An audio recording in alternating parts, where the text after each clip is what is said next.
आदेश। जय महाकाल। सभी का स्वागत करता हूं अपने अघोर शक्ति चैनल में। जिनके भी भीतर शिव का अंश जागने के लिए मचल रहा है, उन सभी लोगों का स्वागत है। देखो, दुनिया तुम्हें सिखाती है कि तंत्र जादू टोना है, और ये तंत्र के कोर्स का पहला वीडियो है। लेकिन मैं तुमसे कह रहा हूं कि तंत्र शमशान का खेल है, ये कोई जादू टोना नहीं है। तुम्हें इस भ्रम से बाहर निकालना मेरा काम है। तंत्र न डराने का नाम है, न किसी का बुरा करने का। तंत्र का अर्थ है तन को त्रा यानी मुक्त करना। यह एक आध्यात्मिक विज्ञान है। तंत्र विज्ञान एक ऐसी इंजीनियरिंग है जिसमें तुम इस हाड़ मांस के पुतले को साक्षात देवता के यंत्र में बदल सकते हो।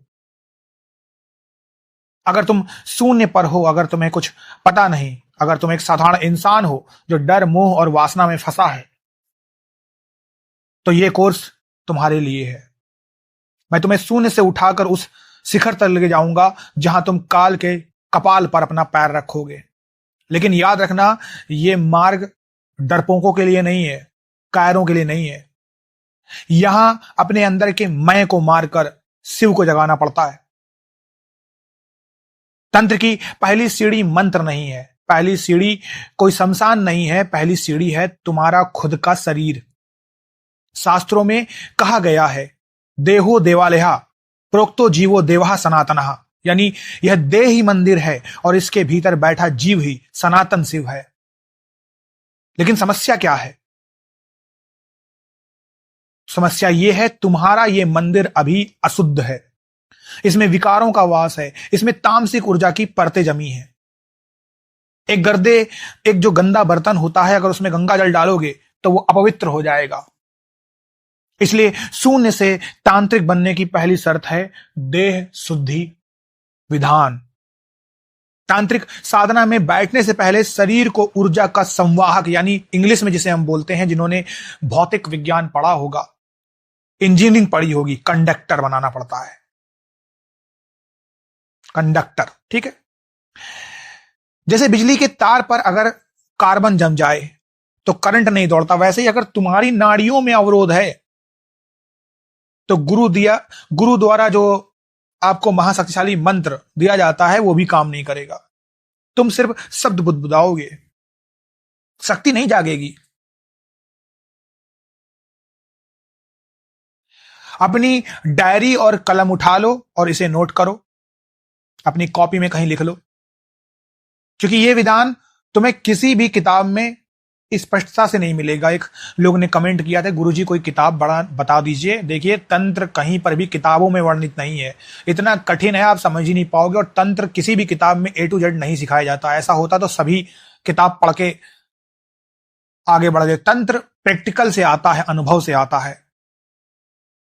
सबसे पहला नियम है पंचगव्य का रहस्य। अभी क्या है, तांत्रिक मार्ग में प्रवेश करने वाले साधक को सबसे पहले गाय के 5 अमृत, शुद्ध हिंदी में आपको मैं सिखाऊंगा, दूध, दही, घी, गाय का मूत्र और गोबर, अल्प मात्रा मतलब कम मात्रा में, इसके मिश्रण से शरीर का शोधन करना चाहिए। यह केवल एक धार्मिक कर्मकांड नहीं है, यह शरीर को शुद्ध करने की प्रक्रिया है जो तुम्हारी कोशिकाओं की फ्रीक्वेंसी को बदल देती है।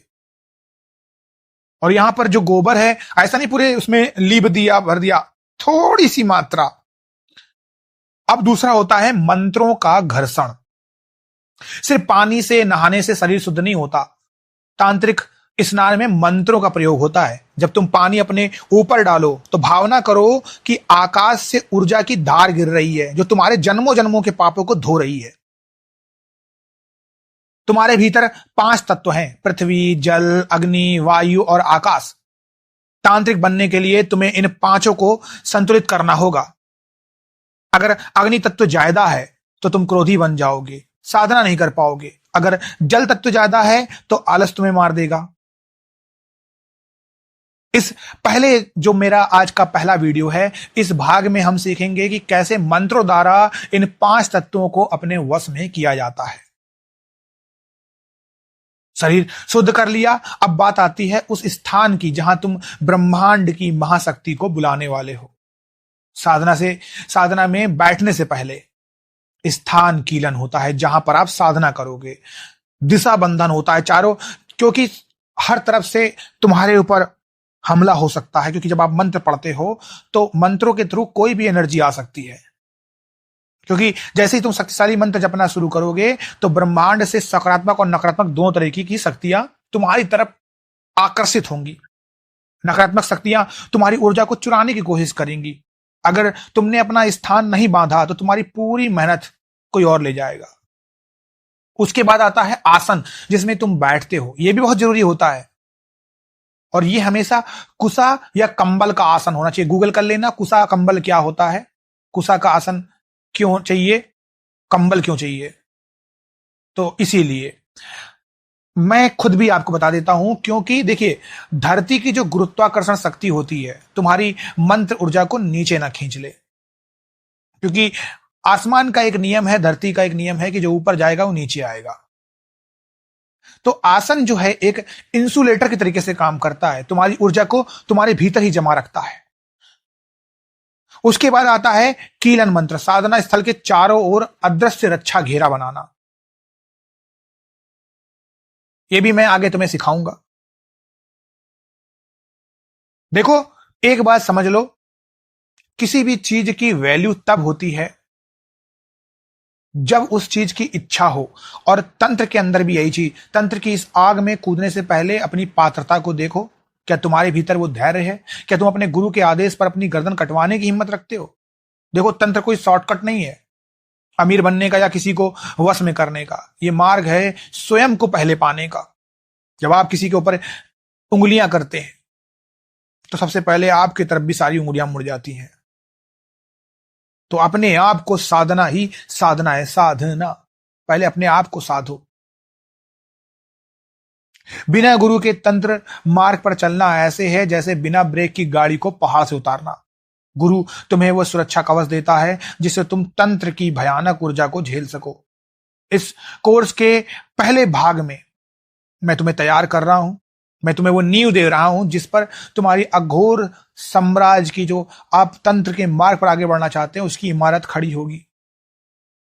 आज से और अभी से अपने भीतर के कायर को मार दो। अगर तुम तैयार हो तो इस शून्य से अनंत की यात्रा के लिए तो कमेंट में लिखिए आदेश, मैं तैयार हूं। यह घोर तंत्र कोर्स का सिर्फ पहला भाग है। अगले भाग में हम और इससे ऊपर जाएंगे। इस वीडियो को उन लोगों तक पहुंचाओ जिनकी आंखों में सत्य को पाने की प्यास है, जो वाकई में तंत्र में आगे बढ़ना चाहते हैं, भटक रहे हैं, उनको कोई गुरु नहीं मिल रहा है या सीखना चाहते हैं, जिनकी इच्छा बहुत कुछ करने की है लेकिन ऐसे कोर्स ही नहीं है पूरे किसी भी सोशल मीडिया में। और अगर तुम इन संकेतों और नियमों का पालन नहीं करते हो तो याद रखना, साधना के नाम पर तुम सिर्फ अपना समय बर्बाद कर रहे हो। अपने कोई भी सवाल हो आप मुझे व्हाट्सएप पर जानने के लिए इस वीडियो के कमेंट सेक्शन में लिख दीजिएगा। मैं 5 लोगों के ऐसे जवाब दूंगा और समय आने पर 10 से 15 के भी जवाब दे सकता हूं। लेकिन होगा क्या कि फिर व्हाट्सएप पे आप लोग सुनेंगे, नोटिफिकेशन आएगा टिंग टिंग टिंग, आप लोग बोर हो जाएंगे और फिर चले भी जाएंगे। तो 10 लोग कहेंगे कि मेरे जवाब दो मेरे जवाब दो, और मैं जवाब दूंगा तो 15 पता चला वहां से गायब हो गए। तो क्या होता है, सबकी थिंकिंग, विचार, सोच एक जैसे नहीं होते हैं ना। किसी को अच्छा लगेगा कि मेरा वीडियो 10 बार आया, और किसी को ऐसा लगेगा कि क्यों आ रहा है, और कोई गालियां भी देगा, कोई कहेगा नहीं आना चाहिए, कोई कहेगा कि मुझे नहीं पसंद है इतनी नोटिफिकेशन। तो सबकी अलग अलग थिंकिंग है। कुछ लोग इंतजार करते हैं, कुछ नहीं करते हैं, है ना। चलिए बहुत सारी बातें हो गई, आगे भी होंगी। अभी के लिए आदेश, जय महाकाल।